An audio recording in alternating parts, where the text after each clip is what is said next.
I don't even have to panic the bridegroom. I don't have to panic the bride. I don't have to panic his company. I know who to go to about this. So what Mary does, she goes to Yeshua, and verse 4 says, Yeshua says, "Woman, what have I to do with thee?" Let me pause right there because, again, I always go back and forth between King James and everybody else. But NET explains that the term woman is endearing, it's reverence.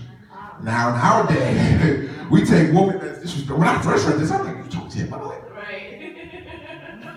Because you know, Yeshua he never did anything wrong, but he just called her woman. If I say, woman,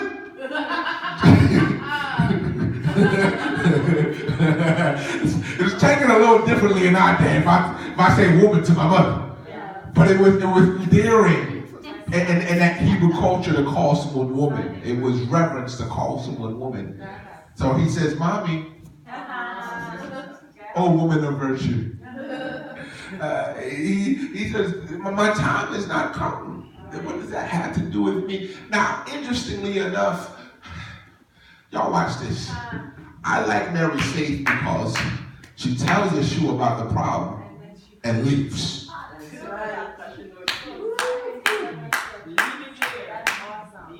Praise his name. All she did. That's right. She said, "There's number one." Hallelujah. Praise his name. Wow. She tells him about the problem, and that's all she needs to do. She tells him she's not panicking. She didn't go to nobody else like, "What we gonna do about wine?" She's not getting counsel about the wine. She's not trying to find the nearest wine liquor store. She says there's no wine. Oh, okay? All right. Okay. So Mary, this prayer warrior, knew how to mention it and leave it. I wish y'all knew what Cardinal was just saying. Mary knew how to mention it and leave it. Hallelujah. There's no more wine, Yeshua. But then, all right. That's good. Nothing else. She mentions it and leaves it. So what she does next, which is the theme, thank you, Sister Betty. Yeah. What she does next.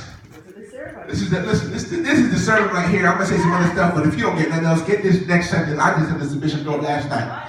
She goes to the servants and she says probably what I think to be one of the most powerful sentences in the Bible. She says, "Whatever he says to do, do it." Now understand, when she said this, she don't know what he's going to tell them to do. She said, whatever he says do it. Okay, let me help you out, because I was telling Bishop Dorff. Okay, watch this. We think that prayer, okay, let me help you out. Prayer does change things. Everybody say with me, prayer changes things. Prayer changes things. Say it one more time, prayer changes things. Prayer changes things. But our mistake is thinking that we gonna pray and manna's gonna fall. Our mistake is thinking that we gonna shout and we gonna go home and feed a $1,000 check on our table, paying off all our bills. Our mistake is we gonna pray and somehow somebody's gonna get fired, we gonna get hired. But let me tell you what prayer often does. And I was thinking about this morning. When Yeshua talks to us, y'all hear me, Yeshua never gives us advice. He always gives us instruction. Yes, he does. Advice is optional. Right. You can take it or leave it. Right. So if I give you advice, okay, hear what I'm saying. When Yeshua gives you instruction, it's something that you're supposed to do. Not if, you know how we give our friends advice, like if I was in your shoes, I would do this. Or you could do this, or this might work. When Yeshua tells you something, he's telling you something that is going to work. So Mary says, Mary says to his disciples, look, whatever he tells you to do it. Now hear this. What he tells you to do might cost you.